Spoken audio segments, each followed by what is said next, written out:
परिवर्तन चाहता है और बीजेपी के एक एक फैसले से किसान दुखी है, नाराज है। जो सुविधाएं, जो उम्मीद गरीब को थी, वो उम्मीद तोड़ी है भारतीय जनता पार्टी। कहने को भारतीय जनता पार्टी कहती है हम गरीबों के लिए अनाज दे रहे हैं, ये अनाज नहीं दे रहे हैं, ये गरीबों को गुलाम बनाना चाहते हैं, जिससे कि वो सपने न देखें, उनकी आने वाली पीढ़ी पढ़ी लिखी न बने। और केवल आने वाली पीढ़ी के लिए धोखा नहीं है, उसके आगे जो आने वाली पीढ़ी है उसके लिए धोखा दे रहे लोग। कम से कम सरकार किसानों की आय दोगुनी कैसे होगी, महंगाई कैसे कम होगी, बेरोजगारी कैसे कम होगी, इन सवालों का जवाब सरकार को देना चाहिए। आज जब हम त्योहार मना रहे हैं तब सरकार को याद आई, और वो भी 10 साल में पहली बार याद आया कि रक्षाबंधन है इस बार, तो 200 रुपए कम कर दिए सिलेंडर में। सवाल ये है कि पिछले 10 साल से जो मुनाफा कमाया जा रहा था वो आखिरकार कहाँ जा रहा था, किसकी जेब में जा रहा था। और केवल सिलेंडर का मुनाफा नहीं, डीजल पेट्रोल से कमाया हुआ मुनाफा, बिजली के बिल से मुनाफा, जो हम खाने पीने की चीजें ले रहे हैं बाजार से उसका मुनाफा, आखिर किसकी जेब में जा रहा है। और फिर दुनिया का सबसे बड़ा भ्रष्टाचार का काम अगर किया सरकार ने तो नोटबंदी की। पहले तो नोटबंदी की सब नोटों की, और उसके बाद अपना ही छापा हुआ रुपया बंद कर दिया।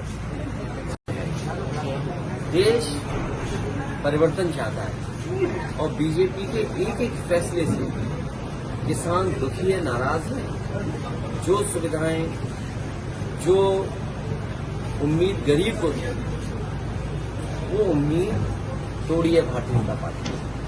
कहने को भारतीय जनता पार्टी कहती है हम गरीबों के लिए अनाज दे रहे हैं, ये अनाज नहीं दे रहे हैं, ये गरीबों को गुलाम बनाना चाहते हैं, जिससे कि अभी एक उनका बयान आया था कि हिंदू को जनजाति नहीं है।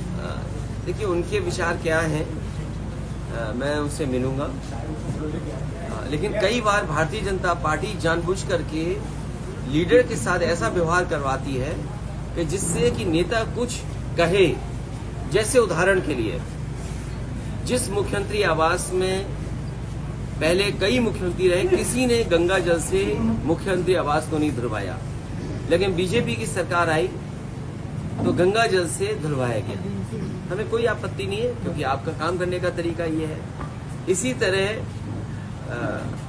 मैं एक कार्यक्रम में शामिल होने जा रहा था। आरएसएस और बीजेपी ने अपने लोगों को भेज करके उन कार्यक्रमों में शामिल नहीं होने दिया। अभी जो कार्यक्रम चल रहा था लखनऊ में, बीजेपी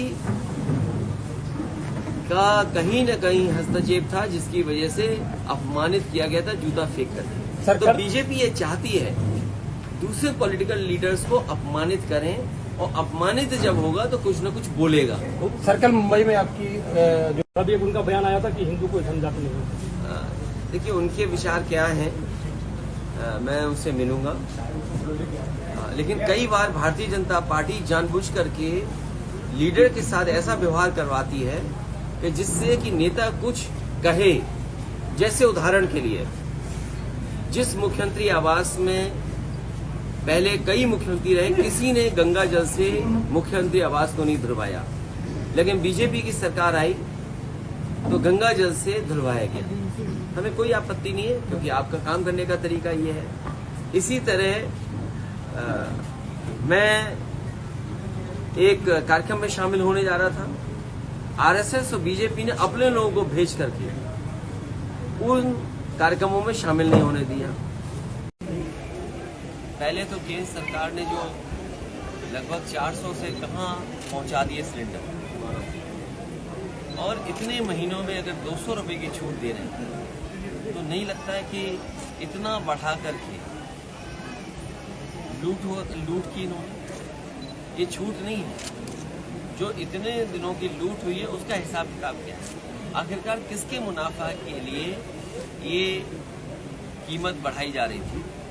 और केवल सिलेंडर की बात नहीं है, आप डीजल पेट्रोल देख लीजिए, किसको मुनाफा पहुंचाया जा रहा है। रिफाइंड तेल है, खाने पीने की चीजें हैं, और किसी भी क्षेत्र में जो महंगाई बढ़ रही है वो आखिरकार मुनाफा जा कहाँ रहा है। और फिर नोटबंदी जैसा बड़ा भ्रष्टाचार किया हो सरकार ने, बाद में अपना ही छापा हुआ नोट बंद कर दिया हो 2000 का।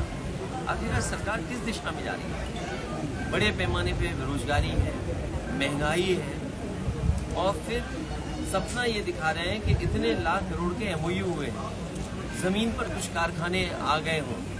तो हमें आप बताइए, कल मैं लखनऊ से घोसी गया था, जहाँ पर चुनाव चल रहा है, एक भी जगह मुझे कारखाना लगा हुआ नहीं दिखाई दिया। आज भी मैं यहाँ चल करके आया हूँ, लखनऊ से यहाँ पर, अगर एक जगह भी इनकी सरकार का कारखाना उद्योग लगा हो तो बता। तो जहाँ उद्योग कारखाने नहीं लग रहे हैं और सरकार ये कहती है कि 100 में केवल 4 बेरोजगार हैं, ये कहाँ के आंकड़े हैं? और फिर समाज में दरार पैदा हो जाए इसलिए 46 में 56 की बात करते हैं। बिजली महंगी, दवाइयाँ महंगी, इलाज हो नहीं पा रहा है, सरकारी अस्पतालों में गरीब जा रहा है तो दवाई नहीं, स्टेशन नहीं, कोई इंतजाम नहीं, ऑपरेशन की कब तारीख मिलेगी पता नहीं। तो अभी तक इस सरकार ने एक भी सरकारी अस्पताल नया नहीं बनाया जिसमें गरीब का इलाज हो पाए। जो एम्बुलेंस व्यवस्था थी, कम से कम इस सरकार को एम्बुलेंस की संख्या बढ़ा देनी चाहिए थी। पुलिस की जो गाड़ी थी उसकी संख्या बढ़ा देती, कम से कम गरीबों की मदद होती, अन्याय नहीं होता। आए दिन घटना सुनने को मिलती। और जो कानून व्यवस्था है, ये कानून व्यवस्था कैसी है उत्तर प्रदेश की? आए दिन घटनाएं सुनने को मिल रही है। कोई भी विभाग ठीक नहीं चल रहा है। रोडवेज की आप व्यवस्था देखो, आपने कहा कि फ्री, आज क्योंकि त्योहार है इसलिए बेटियां, बहनें, माताएं उसमें फ्री चलेंगी। क्या वो बसें इस लायक हैं वो जो चलने लायक? कहीं आग लग रही है, कहीं हिलती जा रही है, कहीं गिरी जा रही है, कोई सीट नहीं, कहीं ड्राइवर नहीं। और अगर ड्राइवर, कंडक्टर किसी को पूजा करने दे दें, अगर किसी वजह से किसी की पूजा है उसमें अगर बस रोक दें तो सस्पेंड कर देंगे, टर्मिनेट कर देंगे। अंततः उसको आत्महत्या करनी पड़ रही है। कोई आंदोलन के लिए निकल रहा है, उस पर लाठी मार रहे हैं, आवाज न उठे इसलिए लाठी चला रहे हैं। तो ये सरकार लोकतंत्र को खत्म करने जा रही है, संविधान को खत्म करने जा रही है। जो बुनियादी सवाल थे वो आज भी वैसे ही हैं।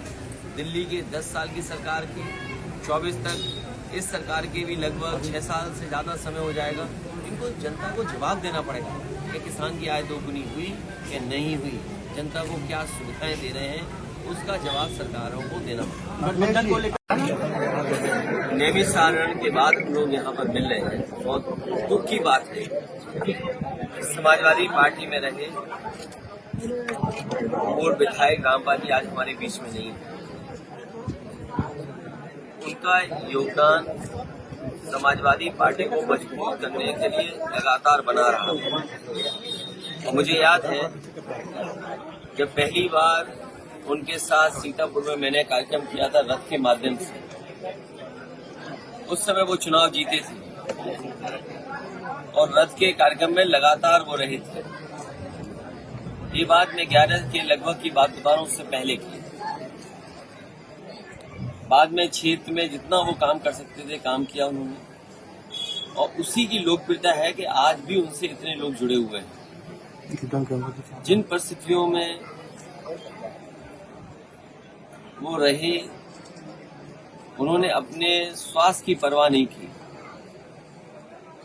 जनता के दुख में शामिल बने रहे, जनता की कैसे सेवा हो, मदद हो, उन्होंने अपने शरीर की परवाह नहीं की। बातचीत में अभी परिवार के लोगों ने बताया कई बार उनके पैरामीटर्स किडनी के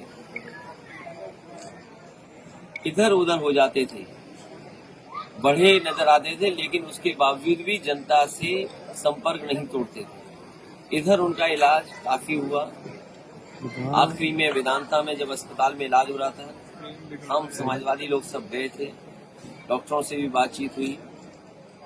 उस समय डॉक्टरों ने जिस तरह के पैरामीटर्स थे, उन्होंने कहा स्वास्थ्य बहुत नाजुक है, वो प्रयास कर रहे हैं कि स्वस्थ हो जाएं।